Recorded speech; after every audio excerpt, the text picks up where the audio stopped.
उत्तर प्रदेश की राजनीति में अयोध्या, काशी और मथुरा धार्मिक लिहाज से बेहद अहम माने जाते हैं। अब जैसे जैसे चुनाव आ रहा है, उत्तर प्रदेश में श्री कृष्ण और मथुरा का नाम जोर शोर से गूंजने लगा है। जब से सीएम योगी आदित्यनाथ ने विधानसभा चुनाव लड़ने के संकेत दिए हैं, तभी से सीएम योगी को मथुरा से चुनाव लड़ाने की मांग की जा रही है। बीजेपी के नेताओं से लेकर संतों तक ने योगी को मथुरा से लड़ाने की अपील की है।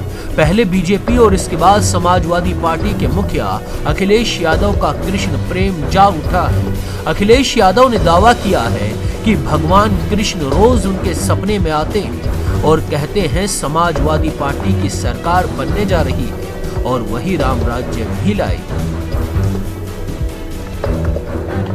तो हमारे बाबा मुख्यमंत्री फेल हो चुके हैं, अब उनको कोई पास नहीं करा सकता।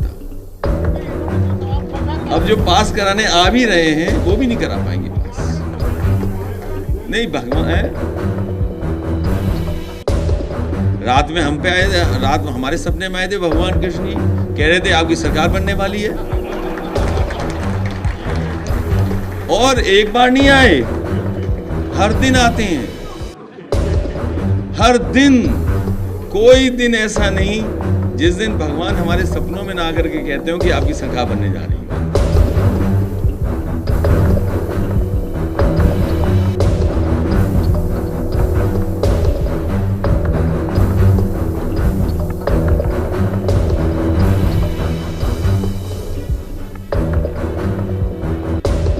इससे पहले बीजेपी के राज्यसभा सांसद हरनाथ सिंह यादव ने पार्टी अध्यक्ष जेपी नड्डा को एक पत्र लिखा था। इस पत्र में उन्होंने पार्टी से अपील करते हुए कहा कि सीएम योगी को मथुरा से चुनाव लड़वाया जाए। सांसद हरनाथ ने जेपी नड्डा से कहा कि इस पत्र को लिखने के लिए उन्हें भगवान श्री कृष्ण ने प्रेरित किया है। इसी पत्र को लेकर अखिलेश यादव ने पलटवार किया और भगवान कृष्ण के सपने में आकर सपा सरकार बनने की बात कही है। जब से योगी आदित्यनाथ ने चुनाव लड़ने के संकेत दिए हैं, तभी से सीएम योगी आदित्यनाथ के चुनाव लड़ने के लिए मथुरा को लेकर कयास लगाए जाने लगे हैं। साधु संत भी सीएम योगी से मथुरा से चुनाव लड़ने की अपील कर रहे हैं।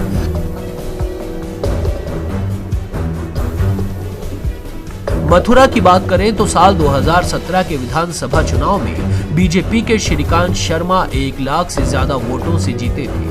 खास बात ये थी, बीजेपी सिर्फ 4 सीटों पर 1 लाख से ज्यादा मतों के अंतर से जीती थी। उनमें से एक सीट मथुरा थी। 2012 से 2017 तक मथुरा सीट पर कांग्रेस के प्रदीप माथुर जीतते रहे थे।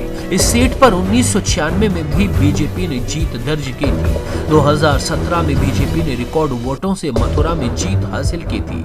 अखिलेश यादव ने एक हाथ में भगवान परशुराम का फरसा तो दूसरे हाथ में भगवान श्री कृष्ण के सुदर्शन चक्र को लेकर ब्राह्मण समाज को रिझाने की कोशिश में लगे हैं और दूसरी तरफ बीजेपी कार सेवकों पर गोली चलाने से लेकर काशी तक का जिक्र करके माहौल बनाने में लगी। पहले की सरकारों में आतंकी हमले होते थे, कभी राम जन्मभूमि पर, कभी काशी के संकट मोचन मंदिर पर, कहीं लखनऊ की कचहरी पर, कभी काशी की कचहरी पर, कहीं पर रामपुर के सीआईएसएफ के सेंटर पर। ये लगातार आतंकी हमले होते थे और आतंकवादी भी गिरगिट की तरह कैसे रंग बदलते थे, वैसे ही जैसे आज समाजवादी पार्टी के बबुआ भी अब बोल रहे हैं ना। आपने देखा होगा, आप उनके वक्तव्य क्या आ रहे हैं। आज वो भी बोल रहे हैं कि अगर उनकी सरकार होती तो वो भी राम मंदिर का निर्माण करा देते। अब उनको सपने भी बहुत आ रहे हैं और सपने भी इस कदर आ रहे हैं कि सपने में आकर भगवान कृष्ण भी उनको अब कोस रहे हैं कि अबे नालायकों, जब सरकार मिली थी तब कोसी कला का दंगा करवा रहे थे, तब जवाहर बाग का दंगा करवा रहे थे, तब मुजफ्फरनगर का दंगा करवा रहे थे और जब सत्ता मिली थी तब राम भक्तों पर भी गोलियां चला रहे थे।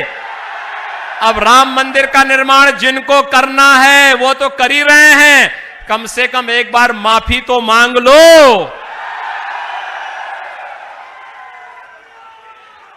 भाइयों बहनों, आपने देखा होगा रंग बदलने में माहिर इन लोगों को आज देख करके गिरगिट भी शर्मा जाएगा कि वास्तव में अब तक तो उसको ही ये उपलब्धि हासिल थी कि वह समय के अनुरूप अपना रंग बदल देता था, लेकिन अपनी बोली भाषा में विपक्ष के नेता कैसे अपना रंग और रूप बदल दे रहे हैं। आज किसी को राम मंदिर की याद आ रही है, किसी को भगवान कृष्ण की याद आ रही है, लेकिन जब सत्ता मिली थी तब तो पूरे प्रदेश को इन्होंने बेगाना बना दिया था।